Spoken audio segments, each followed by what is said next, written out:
Brazil দলে মেসিকে ভাড়া করবেন ব্রাজিল প্রেসিডেন্ট। নেইমারদের জয়ের জন্য মেসিকেই দরকার। চিরপ্রতিদ্বন্দ্বী আর্জেন্টিনার মহাতারকাকে ব্রাজিল দলে খেলানোর কথা বলে ফুটবল বিশ্বে হাসির রোল তুলেছেন ব্রাজিলের প্রেসিডেন্ট লুলা দা সিলভা।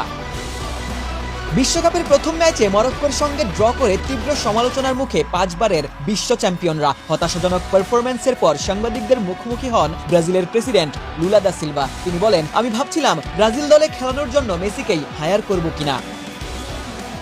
একদিন আগেই আলজেরিয়ার বিপক্ষে হ্যাটট্রিক করে আর্জেন্টিনাকে দুর্দান্ত জয় উপহার দিয়েছেন লিওনেল মেসি। সেই পারফরম্যান্সের রেশ ধরেই মেসিকে ভাড়া করে আনতে এমন মন্তব্য করেন ব্রাজিল প্রেসিডেন্ট। মজার ছলে মেসিকে চাইলেও নিজের দল নিয়ে আশাবাদী লুলা। তার মতে মরক্কোই ছিল গ্রুপের সবচেয়ে কঠিন প্রতিপক্ষ, তাই প্রথম ম্যাচে ড্র কোনো বড় ধাক্কা নয়। লুলার মতে বিশ্বকাপে ব্রাজিল এবার চ্যাম্পিয়নও হতে পারে। অতীতের সাফল্য টেনে লুলা বলেন, ব্রাজিলকে নিয়ে যখন সবচেয়ে বেশি সন্দেহ করা হয় তখনই তারা বিশ্বকাপ জেতে। দেখা যাক এবার কি হয়। এদিকে ব্রাজিল শিবিরে স্বস্তির খবর হয়ে ফিরেছেন নেইমার জুনিয়র। চোট আর অফর্মের কারণে প্রায় 3 বছর জাতীয় দলের বাইরে এই তারকা ফুটবলার। পক্ষে ম্যাচের আগে আবারও দলের সঙ্গে অনুশীলনে যোগ দিয়েছেন ব্রাজিল সুপারস্টার।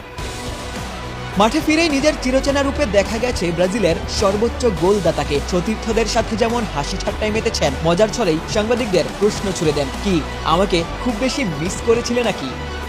নেইমারের এই প্রত্যাবর্তন ব্রাজিল সমর্থকদের আশা বাড়ালেও হাইতির বিপক্ষে শুরুর একাদশে নেইমার থাকবেন কিনা সেটি এখনো নিশ্চিত নয়। তবে এই মুহূর্তে ব্রাজিলে আলোচনা একটাই, দলের জয়ের জন্য সত্যিই কি মেসিকে দরকার, নাকি নেইমার ফেরাতেই বদলে যাবে সেলেসাওদের ভাগ্য?